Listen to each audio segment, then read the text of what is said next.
Thank you, everybody, for coming. My name is Maxine Williams. I'm the Chief Diversity Officer at Meta. And I want to thank Nicole Mason, who I met serendipitously last evening, and, of course, the wonderful Institute for Women's Policy Research for bringing us all together. Give it up for them. Yes? All right. Today we're talking about entrepreneurship, about tech, about leadership. So there's a lot to cover. I have amazing guests with me for this panel now. And I would love for you, authors, pioneers, I want you to say a little bit about yourself to introduce yourselves to the audience. You can start. Afua, want to go? All right, I will start. Hi, everyone. It's I'm just so glad to be here and to be in conversation with these women. As was said in my introduction, I'm the author of the book, The Tech That Comes Next, How Changemakers, Philanthropists and Technologists Can Build an Equitable World. I have made my career in really trying to figure out how we can use technology to drive equity. I started off as a computer engineer. I always loved computers and coding. And my first jobs out of college were as a software engineer.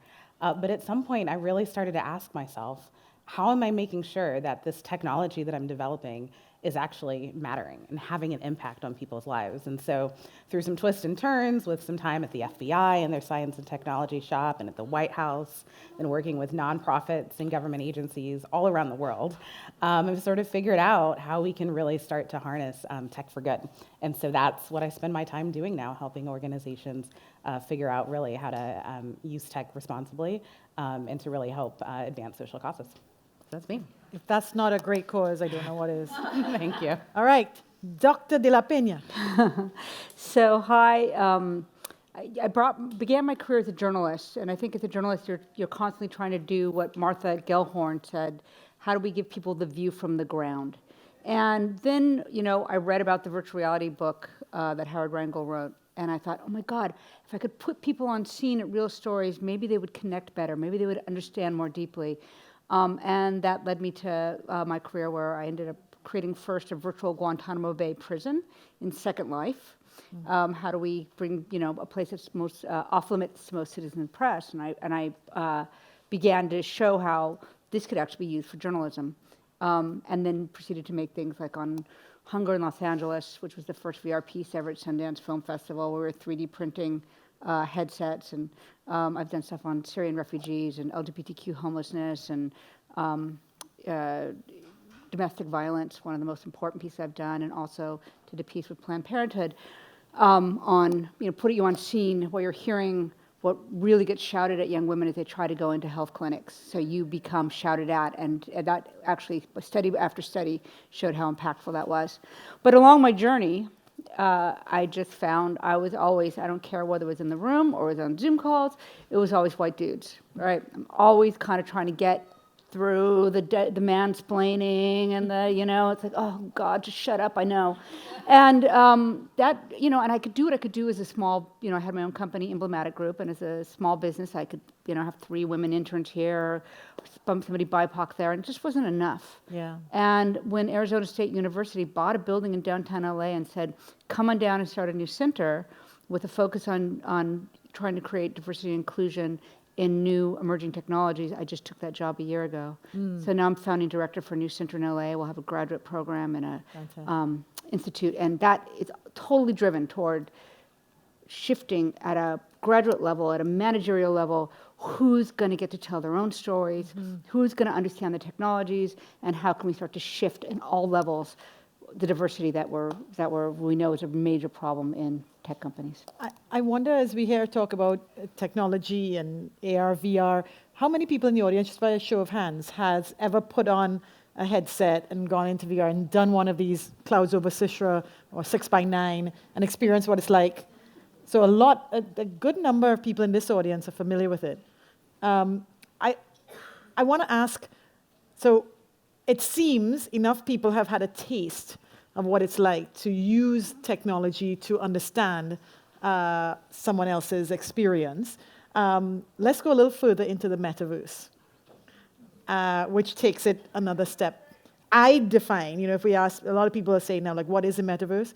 And for me, it's a mechanism for feeling more present with others, because that's the thing, like the feeling is even more you feel less spectator and more participant, and you really feel proximate through technology. But what is it for you all? Do you have definitions?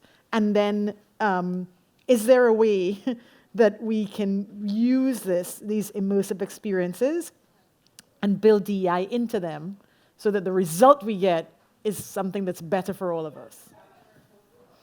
Yeah, well, I will just build off of the definition that you used and really looking for how you can make people feel present. I think that as we consider ways to just make technology work for more people, there are so many wonderful things about technology. Again, I'm an engineer, love writing code, love developing the things, but if I'm honest, technology doesn't always work well for everyone. It doesn't work well for all women. It doesn't work well for all people with disabilities. It doesn't work well for all people of color.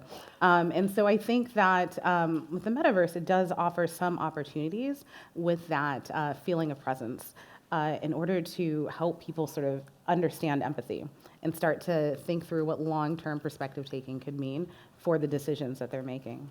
I think also as the metaverse continues to be defined, we can really think intentionally about what it means to include wide communities of people in that development process, making sure that historically overlooked communities perhaps have a voice and have a place, and that we're really trying to build systems that are inclusive and systems that account for people and time. And so it's important to find great people to hold up as being able to have exemplary test cases in the metaverse and show different business models or show different ways to purchase things or show different hangouts or how to have a presentation at work, which is not at the top of the list, I'll be honest, for my use of the metaverse, how to continue to work, but to have strong exemplars, but also what are we doing to make sure that it's not just a handful of individuals, but there's really a broader level of access. There's really a broader level of way for people to interact with the metaverse and to really engage.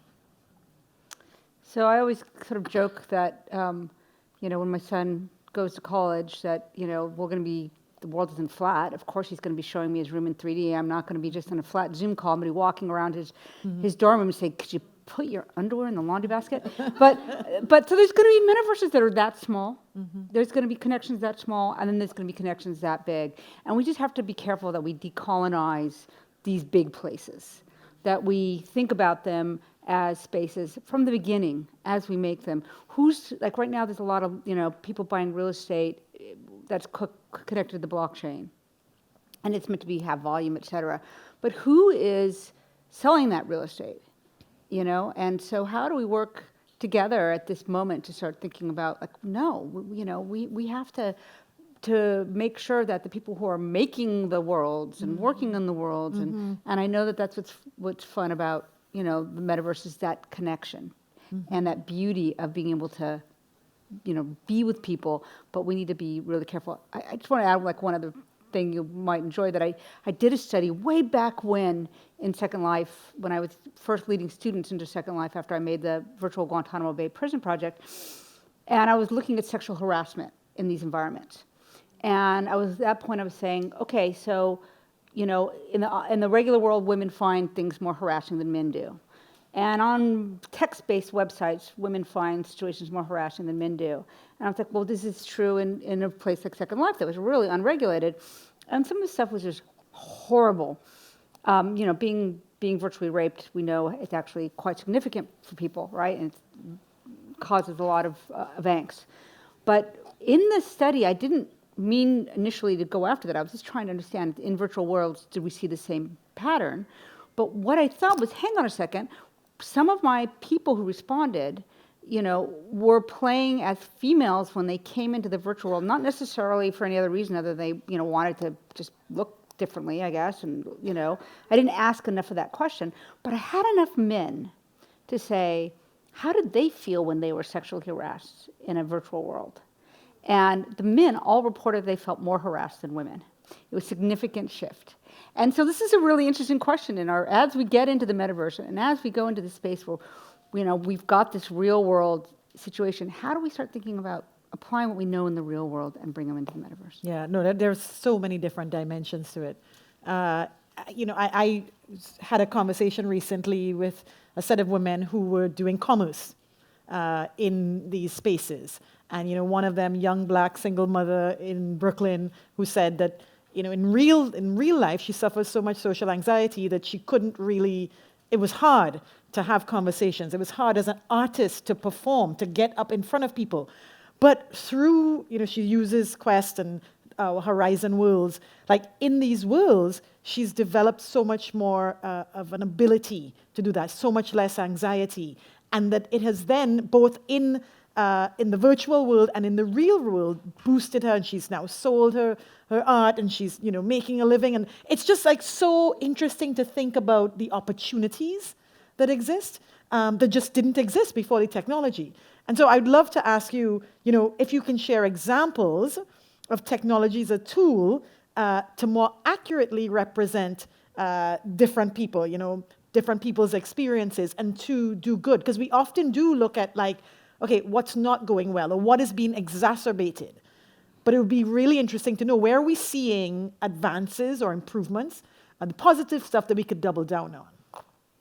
Yeah, absolutely. I spend some of my time on the negative side, but really like to help people imagine what could be better, or just what could be different about our world and things like that.